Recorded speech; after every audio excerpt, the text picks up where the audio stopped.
Hello dear students, आज मैं फिर से एक नए टॉपिक के साथ आप लोगों के बीच में मौजूद हूं, जिसका नाम है क्षेत्रीय विकास एवं अंतर संबंध अर्थात sectoral development and inter relationship. इस टॉपिक के अंतर्गत हम यह जानने का प्रयास करेंगे कि किसी भी अर्थव्यवस्था में कितने क्षेत्र होते हैं और उन क्षेत्रों के अंतर्गत कौन कौन से आर्थिक गतिविधियों को शामिल किया जाता है। अर्थात आर्थिक गतिविधियों के आधार पर जो अर्थव्यवस्था की संरचना होती है उसको हम मुख्य तौर पर तीन भागों में बांट सकते हैं। तो हम जैसा कि अपने लेक्चर में देख सकते हैं, तो सबसे जो पहला क्षेत्र होता है वह प्राथमिक क्षेत्र, जिसको हम प्राइमरी सेक्टर कहते हैं या इसी को हम कृषि एवं संबद्ध क्षेत्र कहते हैं।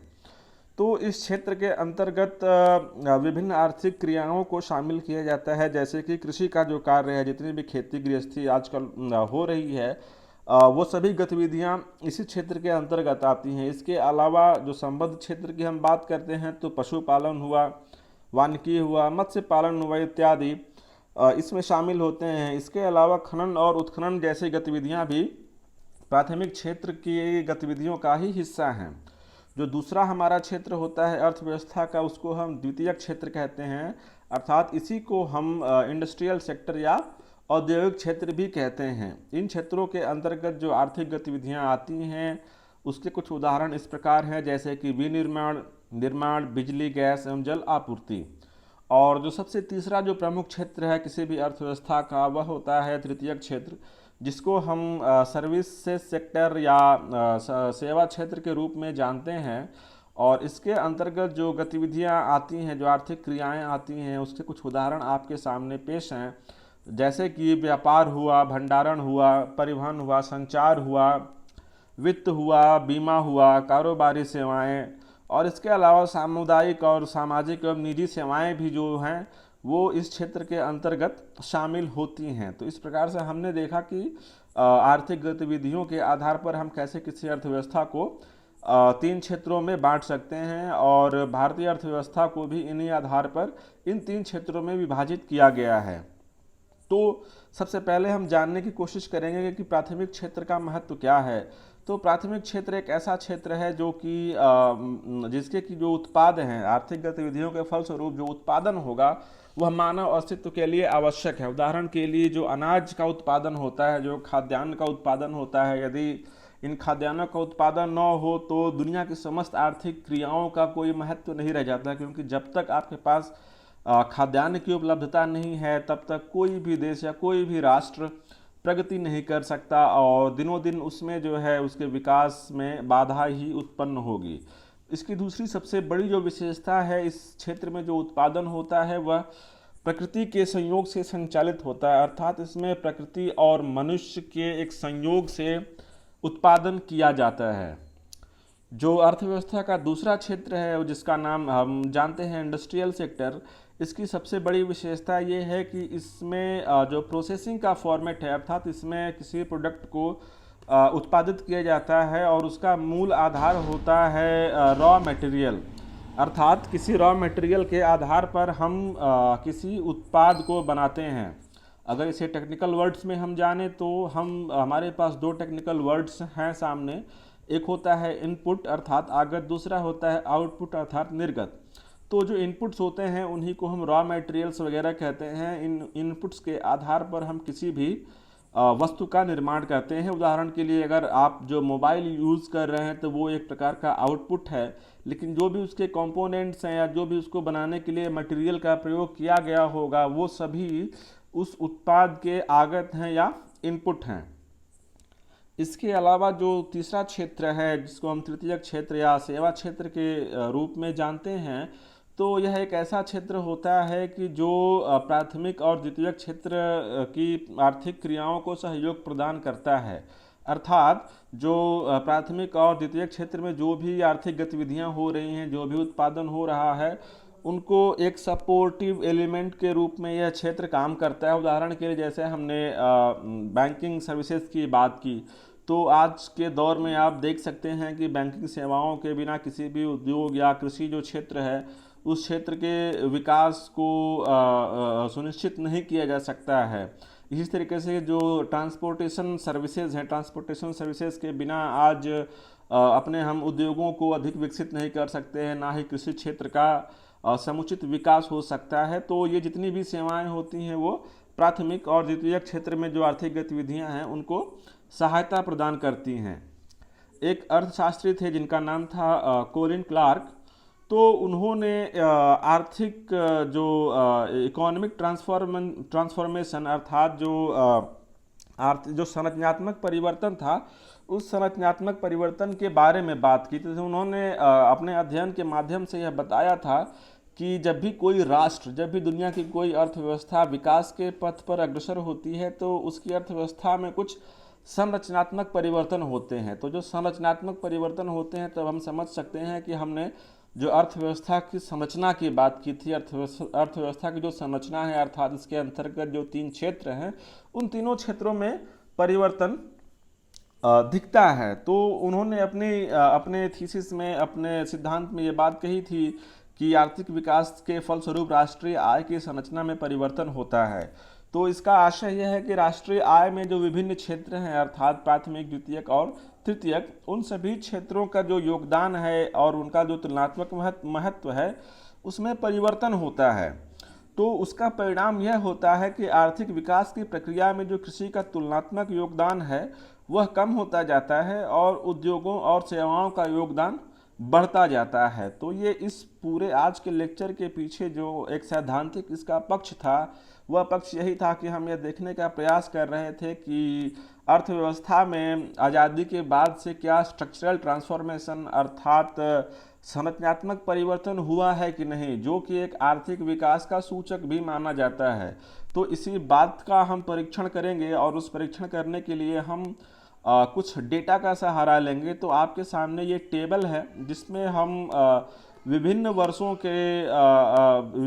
के अंतर्गत हम देख सकते हैं कि विभिन्न क्षेत्रों का या तीनों क्षेत्रों का जो जीडीपी में योगदान है उस योगदान में आज़ादी के बाद से लेकर अब तक कितना परिवर्तन हुआ है।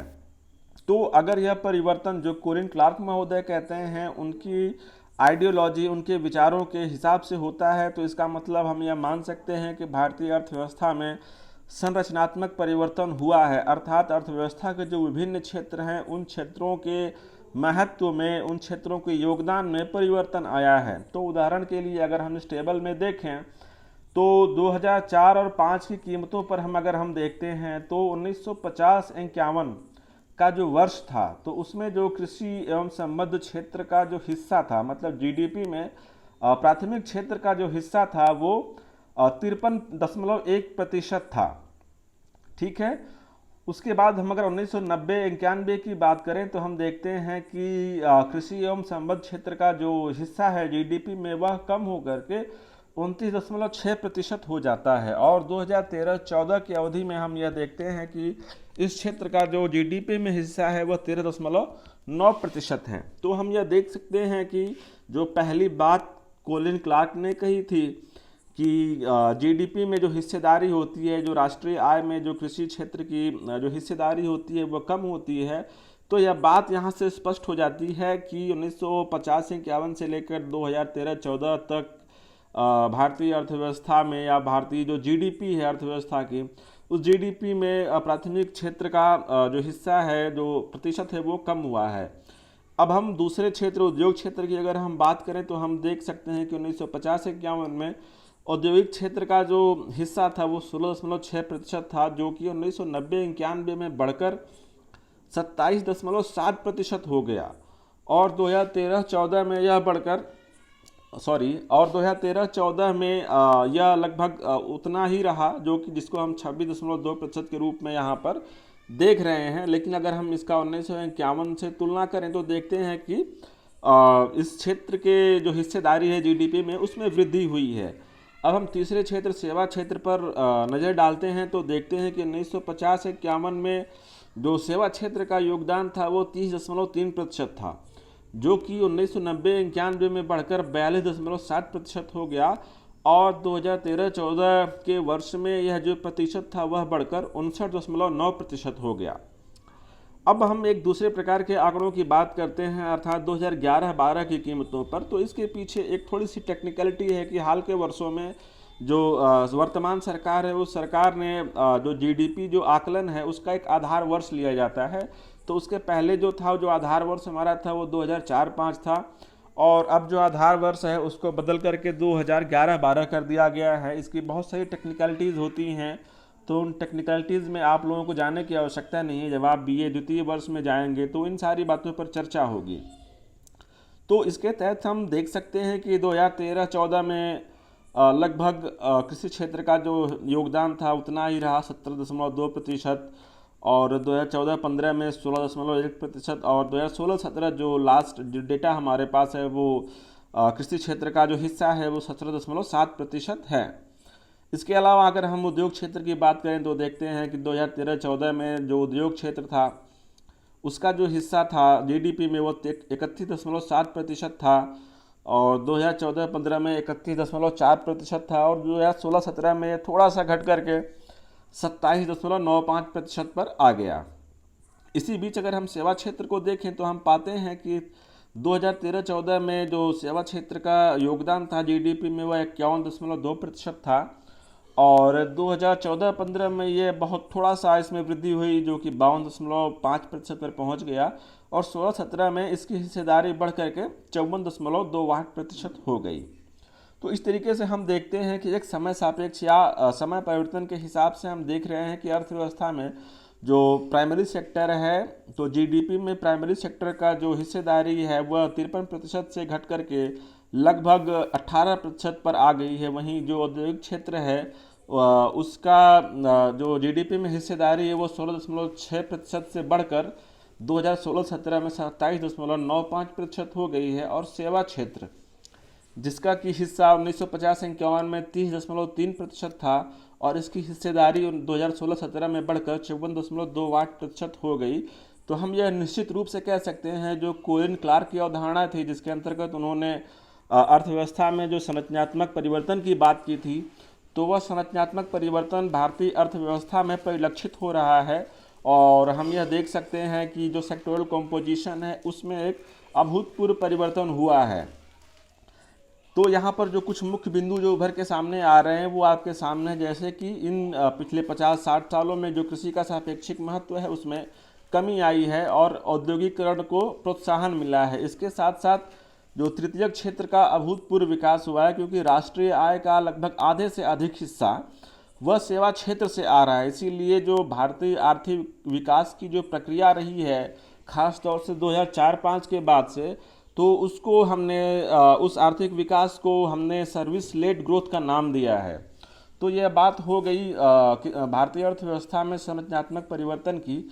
तो इसमें हमने देखा कि कैसे जो सेक्टर्स थे इकोनॉमी के विभिन्न सेक्टर्स थे उनमें उनकी हिस्सेदारी में कैसे परिवर्तन आया है। अब हम इसके दूसरे पहलू की ओर बात करेंगे कि हम देखेंगे कि यदि राष्ट्रीय आय में विभिन्न क्षेत्रों के योगदान में विभिन्न क्षेत्रों की हिस्सेदारी में यदि परिवर्तन आया है तो उन क्षेत्रों में पैदा होने वाला जो रोजगार है या जो रोजगार की संरचना है जिसको हम व्यावसायिक वितरण कहते हैं, उस व्यावसायिक वितरण में भी परिवर्तन उसी रेट से हुआ है या उसमें कुछ इन दोनों में अंतर है। तो इसको हम इस टेबल के माध्यम से विश्लेषित करने का प्रयास करेंगे। तो आपके सामने ये टेबल है जिसमें हमने 3 क्षेत्रों को लिया है और विभिन्न वर्षों में हम देखेंगे कि कैसे जो जनसंख्या का प्रतिशत है अर्थात जो कार्यकारी जनसंख्या है उस जनसंख्या का कितना प्रतिशत भाग विभिन्न क्षेत्रों में संलग्न है, अर्थात जो विभिन्न जो तीनों क्षेत्र हैं वह रोजगार में कितना योगदान दे पा रहे हैं। तो हम जैसा देख रहे हैं जो कृषि क्षेत्र है उसमें 1951 और 52 में जनसंख्या का लगभग 72% भाग था वह उस पर निर्भर था, अर्थात उसकी आजीविका का वो साधन था। लेकिन जब समय के साथ 1999 या 1999 और 2000 के अवधि में हम जब देखते हैं तो यह जो प्रतिशत है वो कम होकर के 59.9% हो जाता है और 2004-05 की अवधि में यह 58.8 अर्थात बहुत थोड़ा सा कम होता है। और यदि हालिया आंकड़ों की बात करें जिसे हम 2011-12 के वर्ष में अगर हम देखें तो कृषि क्षेत्र में लगभग 48.9% लोग अभी भी कार्यरत हैं। इसी के साथ अगर हम औद्योगिक क्षेत्र अर्थात जो द्वितीय क्षेत्र है उसके बारे में बात करें तो देख रहे हैं कि 1951-52 में कुल जनसंख्या का या कुल कार्यकारी जनसंख्या का लगभग 10.6% ही रोजगार प्राप्त कर रहा था इस क्षेत्र में, जिसमें कि धीरे धीरे वृद्धि आपको देखने को मिलेगी। उदाहरण के लिए 1999-2000 की हम बात करें तो यह जो जनसंख्या का जो प्रतिशत था या रोजगार का जो प्रतिशत था वह बढ़कर के 16.4% हो गया। और 2004 और 5 के बीच हम देखते हैं कि यह प्रतिशत थोड़ा सा और बढ़कर 18.2% हो गया। और 2011-12 के वर्ष की अगर हम बात करें तो हम देखते हैं कि इस क्षेत्र का रोजगार में जो हिस्सा है वह 24.3% है। अब हम तीसरे क्षेत्र के बारे में जब बात करेंगे, जब सेवाओं की बात कर रहे हैं, तो हम देख रहे हैं कि 1951-52 में जो रोजगार में इस क्षेत्र का हिस्सा था वो 17% था, जो कि 1999-2000 में 23.7% हो गया। और 2004-5 में भी हम देखते हैं कि स्थिति लगभग यथावत ही रही, कोई वृद्धि नहीं हुई, बल्कि पॉइंट में दशमलव में थोड़ी सी कमी हुई। जैसे हम देख रहे हैं कि यह जो प्रतिशत है वो 23.3% है। और 2011-12 में यह हिस्सा बढ़ के 26.9% हो गया।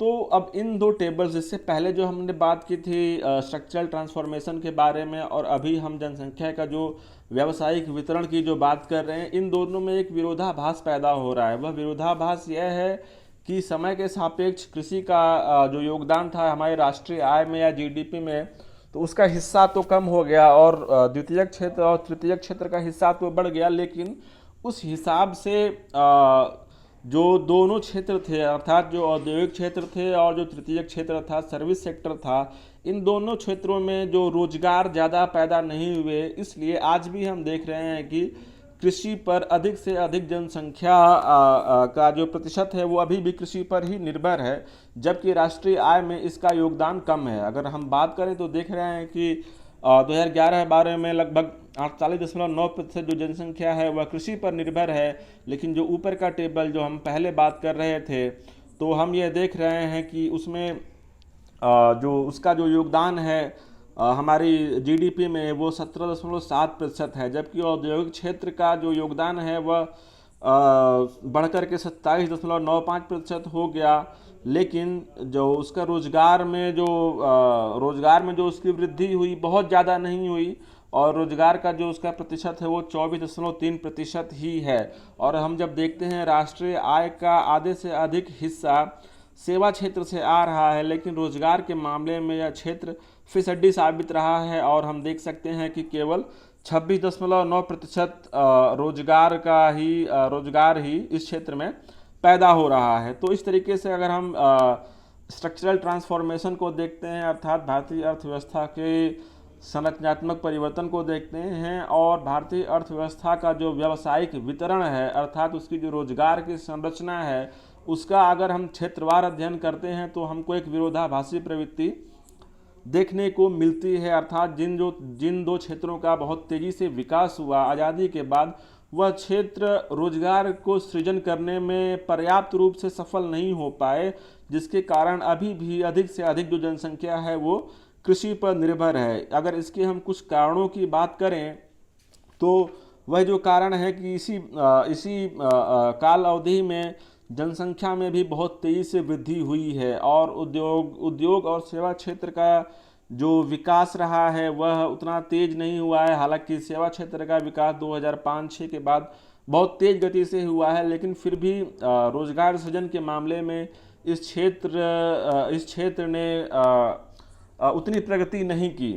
तो इस दृष्टि से हम इस बात को स्वीकार कर सकते हैं कि भारतीय अर्थव्यवस्था में संरचनात्मक परिवर्तन तो हुआ है, जिससे कि राष्ट्रीय आय में आर्थिक विकास के लक्षण को हम पहचान सकते हैं। राष्ट्रीय आय में जो परिवर्तन है उसने आर्थिक विकास को प्रोत्साहित किया है, लेकिन उसके साथ साथ हम यह कह सकते हैं कि जो कुल रोजगार है, अर्थात जो रोजगार की संरचना है, अर्थात जो जनसंख्या का व्यावसायिक जो वितरण है, उस वितरण में बहुत ज़्यादा परिवर्तन देखने को नहीं मिला है। तो इस प्रकार से हम यह कह सकते हैं कि यदि हम इन दोनों क्षेत्रों का, अर्थात कृषि क्षेत्र और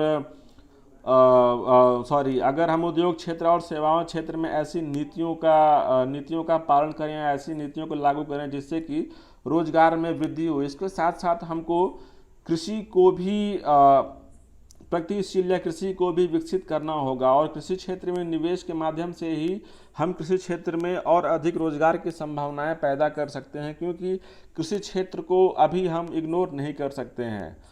तो यह था आज का लेक्चर। बहुत जल्द ही अगले क्लास में एक नए टॉपिक के साथ आप लोगों के बीच उपस्थित होऊंगा। धन्यवाद।